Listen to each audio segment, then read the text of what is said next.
Hi everyone, I'm Donna Stellhorn, your practical astrologer, and today we are doing a mid-year update from August to December 2025. I also wanted to mention that I am going to do some in-depth classes about some of these astrological events that are coming up. There is a link to the class schedule in the description. All right, let's start with Mars going into Libra on August 6th. Now, when Mars is in Libra, from a traditional astrology standpoint, it is in detriment, and as a modern astrologer, I don't give as much weight to that. I look at it as that Mars can feel like it needs to be more aggressive sometimes in this position, yes.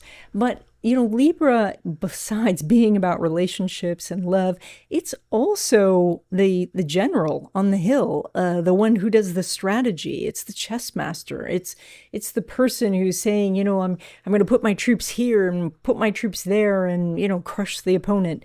So when Mars is there, there's just a little bit more of that martial energy of, I'm going to do something kind of military-ish. So the detriment part of that is that perhaps it feels it has to try harder. Additionally, detriment to me, the energy is a little bit like where you push too hard on something and it breaks. You didn't intend for it to break. So the idea is that too much force could be used in situations. So Mars in Libra then, and it's going to be there for about 2 months, is a little bit of a warning for us. But more importantly, when Mars goes into Libra, it is going to form a kite pattern with our minor grand trine. Now, we had one little brief taste of this, and that was back in July, and I put it in my newsletter. By the way, if you're not subscribed to my newsletter, there you would have gotten the heads up. The link's in the description. And that was the moon formed a kite pattern. For people who live on the west coast of the United States like I do, it was in the middle of the night, so we didn't really feel it. But if you were in Europe or in Australia, you may have had an experience, and that'll give you a heads up for Mars moving into that exact position.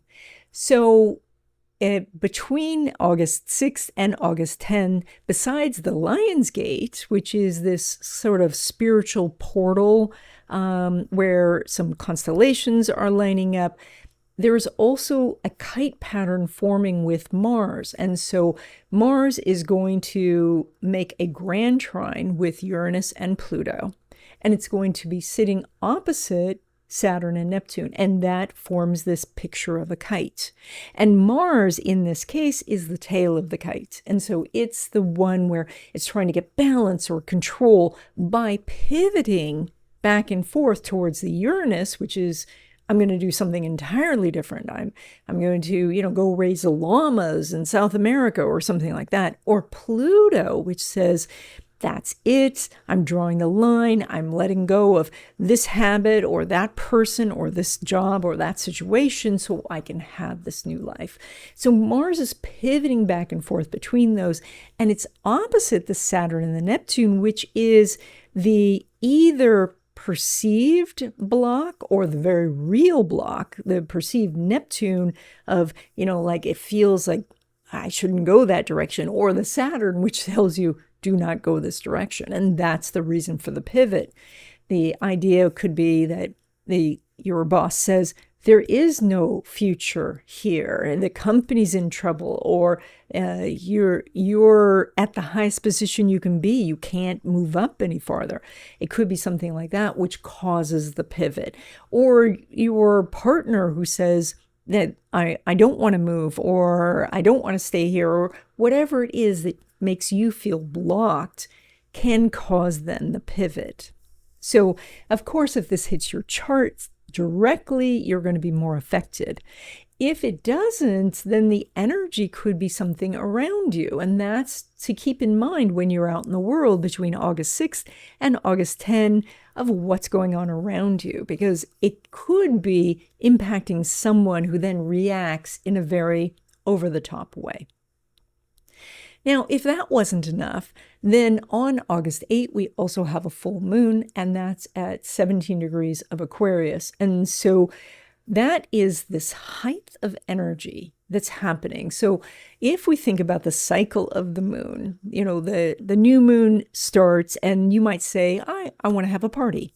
And so over the 2-week period, then you are inviting the guests and shopping for the food and making the food and cleaning the house and getting everything ready.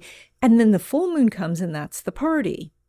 And that's when you can assess whether you did well, if you made the right food, if you invited enough people, if, all of those things. That's the results of that run up. And then the 2 weeks from full moon to new moon is you learning, assessing, cleaning up, and getting ready for the next new beginning. So this full moon at 17 degrees of Aquarius on August 8th, this is very much about this assessment of where you've come so far, what this Lion's Gate is for you. Are you using it to empower yourself, or are you feeling like you're tossed around like a kite without a tail? So then on August 11, Mercury goes direct. Now, the Mercury's been retrograde all of this time, causing us to feel like we have to go and repeat things, that we have to go over stuff that we missed. And by August 11, we're really chomping at the bit to move forward. But the problem is that when Mercury changes directions like this, the energy is that it slows down and stops and then turns and then starts to move forward again. And that process, which takes a few days on either side, is almost imperceptible movement. Therefore, it means that things move very, very slowly. You're ready to leap out of the gate, like you've heard the starting gun, but you can't because Mercury is just moving so slowly. So you're going to have lots of ideas, feel impatient, but things will start moving, usually in a couple of days. So by the 13th or 14th, things should be moving forward. And then I did want to point out that we're going to have some eclipses in September. I'm going to teach a class on these upcoming eclipse energies. That's on August 19. There's a link in the description. Now, on August 22nd, there is a new moon at 0 degrees of Virgo. Now, 0 degrees and 29 degrees, both are critical degrees. The 29 degrees that you're trying to do something and you feel like you have to do it perfectly, and so you can't let go. But the 0 is there's all possibilities. So many possibilities that you are not able to sustain the energy. It's so new. And it's the new moon also. So this is, I want to have a party. Oh, well, maybe it'll be a symposium. Oh, you know what? Maybe it'll just be a get together. Perhaps it's a shindig. Maybe it's a hootenanny. It's all of these different things, and you jumping from thing to thing, but it's in Virgo. So it's all the practical stuff. What do we do if this is going to be a salon versus a party or something like that? So the energy here is doing something new, creating something new, but in a practical sense. Then we jump to September 7. That is going to be the lunar eclipse. That's at 15 degrees of Pisces. Now, 15 degrees is that halfway point between the 0 and the 29 degrees, which is all signs move from 0 to 29. And so some people do consider the 15th degree quite a critical degree. It is a degree of pivoting. It's a degree of making a shift. So because whenever you get to the halfway point, you have the option to go forward or go backward. So this is an eclipse in Pisces, and it's a lunar eclipse. And so this is where you're emotionally checking in and connecting with the universe and looking at what your spiritual path is. What are you supposed to be doing here? What's the purpose for you being here? And the eclipse causes the moon, which is our emotions and our needs, to be so big that it blots out the sun. And that is that there is an emotional need now to spiritually connect, to understand your philosophy, your beliefs, to follow your true path. And so for most people, this is going to be about, setting your foot on the path. For some, it may feel very scary and erratic because they don't know what they're doing or who they are. But fortunately, we have all these spiritual tools, especially astrology, to help us unravel that and uncover what might feel obscured. Then on September 9, Uranus is going to go retrograde. Now, Uranus is in Gemini right now, it's a very happy place for Uranus. It loves all the new ideas and all this extra energy, and it runs after this exciting prospect and then runs off to another activity. And now it's going to retrograde back into sluggish Taurus, and it's going to feel like, But the reason the planet's retrograde is because we haven't finished something. And Uranus in a money sign like Taurus means that there's still changes to be made, especially around how we handle money, our attitudes about money, how, are we in harmony with the energy of money? Are we in harmony with the energy of abundance? Or are we, in a scarcity mindset? Now, in the world, this is happening, of course, right after the lunar eclipse and on approach to the solar eclipse. And the time of eclipses can be a very unstable time in the markets, especially too, we're going to have a couple of kite patterns, and so watch for that. Now, on September 18, there is a kite pattern forming with Mercury. So we had already experienced the one with Mars. This will be a one-day kite pattern, and that is that Mercury will be in early degrees of Libra, forming a grand trine with Uranus and Pluto, and be opposite Saturn and Neptune. And so that's going to be that our thinking needs to change. Our thinking needs to pivot. Our beliefs, not so much our beliefs, but our ideas and our communication and, what we write on pieces of paper, where we sign our name, and what we think about to ourselves, all of that is the tail of the kite now. And so that's what's going through all these changes and gyrations, and it's supposed to. Because that's what keeps the kite stable, is that you're willing to make a change and think of something that's completely out of the box, and that would be pivoting towards Uranus, or pivot towards Pluto and let go of an outdated idea, something you don't need anymore, something that should have been long ago been buried. Then on September 21, there is a solar eclipse at 29 degrees of Virgo. This solar eclipse makes an opposition to Saturn, and Mars is at 29 degrees of Libra. With this solar eclipse being at a critical degree, this is a very intense time. This is a harvest eclipse. It's at the last degree of Virgo.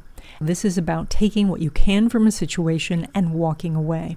Eclipses are always a decision point, but the results of that decision could unfold over several weeks or even up to 6 months.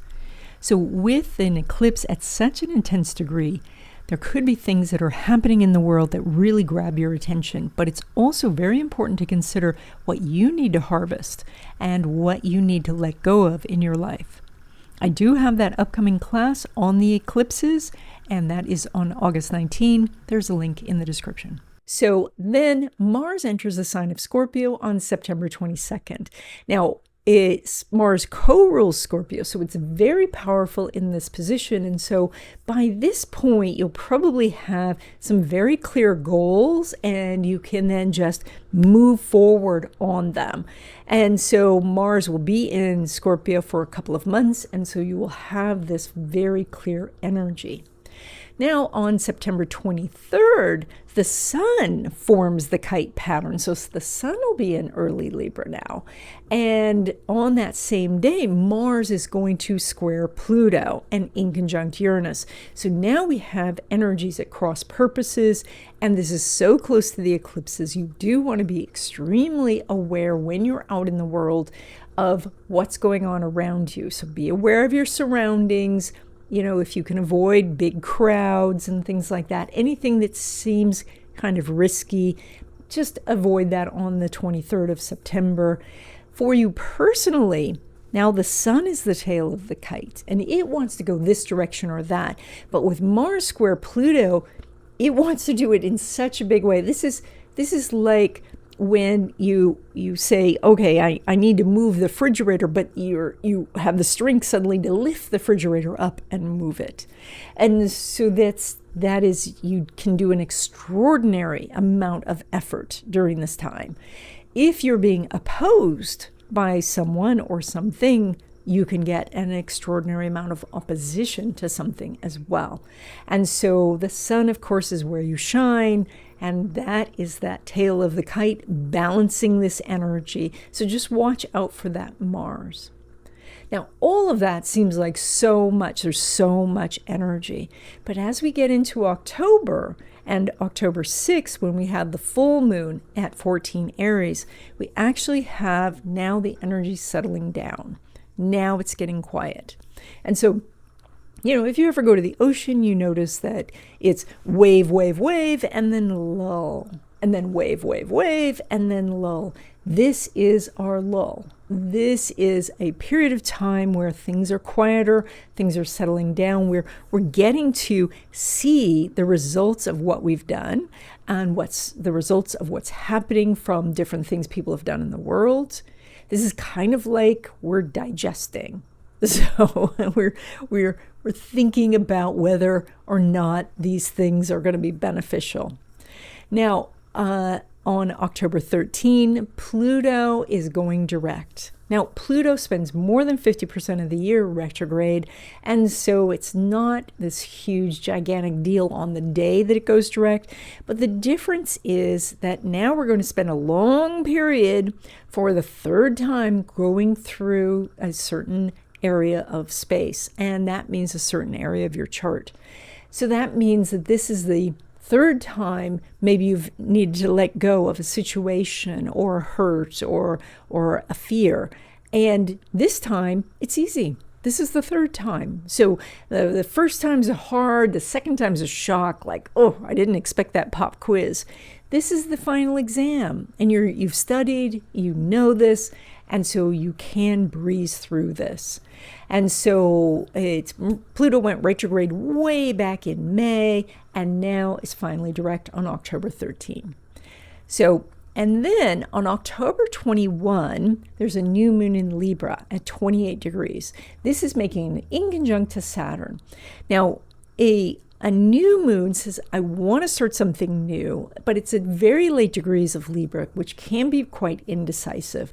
And then the inconjunct to Saturn says that to do it right, I have to do these extra things. I don't know if I want to spend that time. And so the back and forth is how much time and energy you want to spend in something. And so consider that this will be a time where adjustments are best. And that might mean that you adjust your expectations, you adjust the other person's expectations, or that you adjust your plans. On November 2nd, I was just reading, actually on November 2nd, I'm giving a class. It is on the 2026 predictions for the Year of the Fire Horse and my Western astrology predictions. I didn't mean to mention that here, but now that I have, the cat's out of the bag. That link is in the description. On November 4th, Mars enters Sagittarius, and that's the shift out of Scorpio, so where it was feeling so strong, so powerful, so focused, and now it just wants to do something new. It wants to go have an adventure. It wants to explore the possibilities. And so this is a time where, you might be thinking of traveling, you might think about going back to school, you might think about doing something that's a bit out of your comfort zone. The next day, on November 5th, we have a full moon in Taurus, trine the North Node. And that is that suddenly you feel like I'm on the right path. I know what I'm doing, I've got a good plan, and I can't wait to get there. And then, just to disappoint us, Mercury goes retrograde on November 9. And that means that then, as soon as we set off on this path and say, oh, this is what I'm going to do, we go, oh, I forgot my backpack. and we have to go back, or I forgot to tell so-and-so, I forgot to turn off the oven, or something. And so this is a time from November 9 to November 29 where we need to go back and do the things that we have left undone, or to do things over, or to repeat something, or to bring something into the light that has lost its priority. Then on November 11, Jupiter goes retrograde. Now, Jupiter's in Cancer, and Jupiter's very interesting because it will come to a degree and then go retrograde, and it will retrograde back exactly 10 degrees. And so I believe, I'm going to have to check here. So sorry, should have had this done already. But yes, it goes retrograde at 25 degrees of Cancer, and so it's going to go all the way back to 15 in 15 degrees of Cancer, and then it will go direct, and that will be on March 10, 2026. Now, Jupiter in Cancer is very much expanding our feelings of what is home. Well, what is our home place? What is our hometown? What is our home state? What is our home country? It is about, is the home comfortable? Do I need to do renovations and repairs? Do I need to expand the home in some way? Do I need to move to a bigger place? Jupiter in Cancer is about how we deal with our relatives and who is our family. And for some, that means your family will be expanding, maybe through marriage, maybe through a birth. And then Cancer is also about the foundations, the things that we're standing on. And so we need to expand those. And as we expand those, they get more helpful, they get solid. And those foundations could be something as practical as, how are my cooking skills? And do I have a well-stocked pantry? So, but also these are those internal sort of foundations, like, do I have a good relationship with family members? Do I have friends who I consider are close as family? And do I have somebody who will take me to the airport at 5 o'clock in the morning? Those sort of energies will be about what this retrograde of Jupiter in Cancer is talking about. Then on November 19, there's a new moon at 28 degrees of Scorpio, making an opposition to Uranus and a trine to Saturn and Neptune. So this is a Scorpio new moon. Scorpio is fixed sign that doesn't necessarily want to change. And then it opposes Uranus, which says, I don't want to change, and makes a trine to Saturn and Neptune, which says, I want the traditional. I want what I've done before. And so we see a big shift around this time of nostalgia, of going back to something we were doing before and embracing that. Then on November 27, Saturn goes direct. So, and that means that we see forward movement on some things about business and about our careers. Saturn went retrograde back in July, on July 11, and so it was, it's always retrograde for a long period of time. During this time, now around November 27th, it's going to be moving very, very slowly. So you're not going to get some big positives right out of the gate. But over the next few days, as it starts to pick up some speed, you could see, your boss move on that promotion you asked about months ago, or move on the raise you were talking about, or people who have been considering your resume now want to bring you on board. So you could see some movement, especially as we get into December. So then on December 4, we have a full moon at 13 Gemini. It makes a square to the North Node and a square to the South Node. And that's going to be, now we're at a crossroads. We've spent most of this 6-month period looking for new things and innovative stuff, with a little bit of time wanting the traditional and wanting to be with what's familiar. Now we're at the crossroads on this December 4th full moon, where we can look at the North Node and go forward with life, or we can take the safer, more familiar path and go with the South Node.